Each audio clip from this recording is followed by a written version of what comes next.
Hello and welcome to the first part of a demonstration of segment routing using ONOS.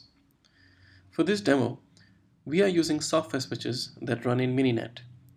The switches in this demo emulate a hardware switch pipeline with multiple typed tables and ECMP groups.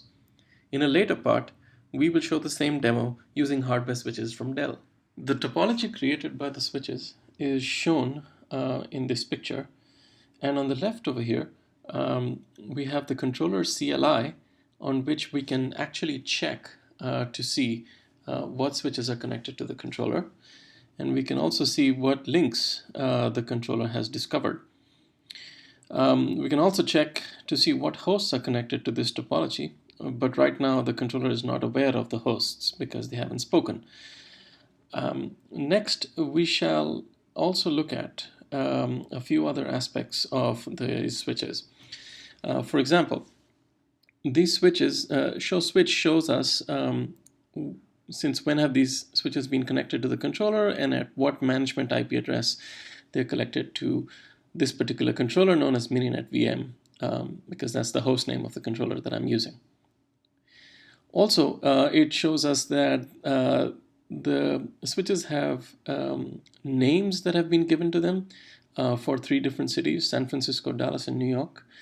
And so if you look at router level information now, with show router, it shows us the same switches with the same names, but now it also shows us the IP address and MAC address of the router's loopback interface.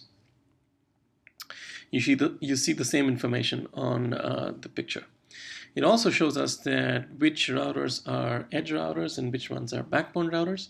And finally, it shows us the global labels that have been assigned to these routers as per segment routing's node segment IDs. We can look at even more information about the routers. We can, for example, look at any particular router and its port level information.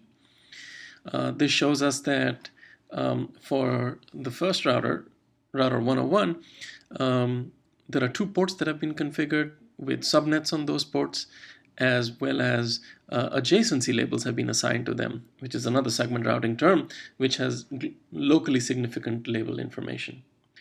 We can also look at port statistics for each router, or we can go in and look at the flows in the IP table and the MPLS table.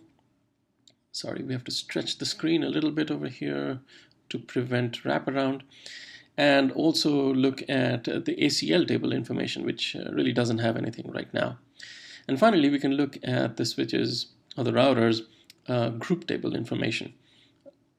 So each of these tables tells us something about what is being matched on and what are the actions or instructions that are being applied to packets that match a certain rule in a certain table.